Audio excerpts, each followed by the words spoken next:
Coming up on Look Today, well, a standoff between the police and a man on a patch of ice forces him to stay there for hours. I've got details. And Glens Falls Mayor Jack Diamond steps down from office. I've got those details. And railroad workers declare victory after an 8-hour-long strike. I've got those details. It's all ahead on Look Today.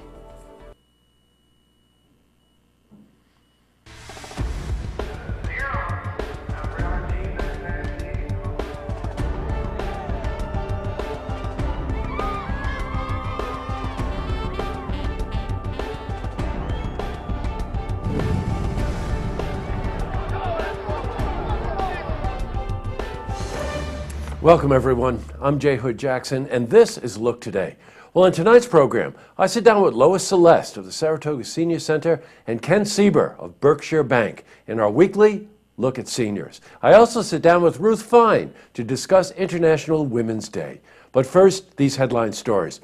Well, in our lead story, a Lake Luzerne man who refused to be taken into police custody remained on a patch of ice on Lake Luzerne for 3 hours. Now, he was being sought for domestic violence and in connection with a small fire set outside Cumberland Farms in Lake Luzerne. After running away from the police Monday morning, he got onto the ice and remained there until mid-afternoon. Well, divers and airboats were at the scene along with state police, Warren County Sheriff's officers. The man was taken into custody and treated at Glens Falls Hospital. Just quick sidebar. Guy's in his underwear. Now, he sounded like a bad guy.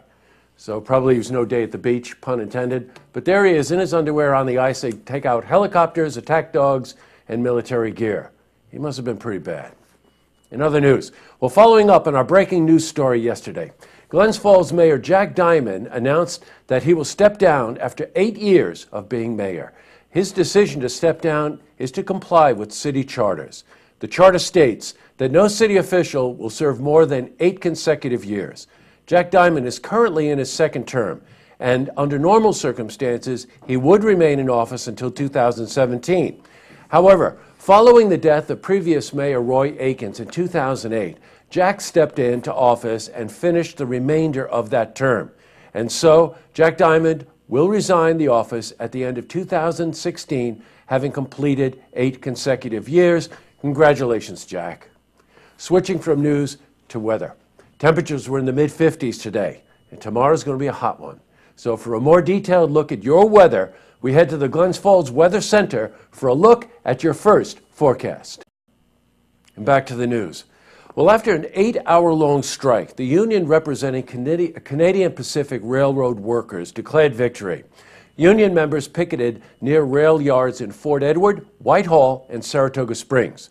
The strike started after workers complained about unpaid wages. The strike lasted from 6 a.m. to 2 p.m. yesterday. Well, passenger trains, by the way, were not affected during the strike. However, Canadian Pacific refused to disclose the impact it had on customers. The company has assured its workers that they will be fully compensated. Now, we spoke to Chairman of the union, Dale Bogart. And under New York state law, railroad workers are to be paid weekly in New York state, and when there's shortages and CP doesn't make those shortages up within that time, they're in violation of not only our contract but New York state law. In other news, well, search for a Wilton woman continues. 20-year-old Christine Lee left her home sometime early Friday. She was believed to be under the influence of drugs. Now, she also wasn't wearing appropriate clothes for the weather. So if anyone has information about her possible whereabouts, please contact the Saratoga County Sheriff's Office. And here's the number, 885-6761. That's 885-6761. Coming up, I sit down with Lois Celeste of the Saratoga Senior Center and Ken Sieber of Berkshire Bank in our weekly look at seniors. Plus, I also sit down with Ruth Fine to discuss International Women's Day. But first, if you see news happening, you want to share a story idea, or join us for an interview, give us a call on the hotline. The number is 798-8000.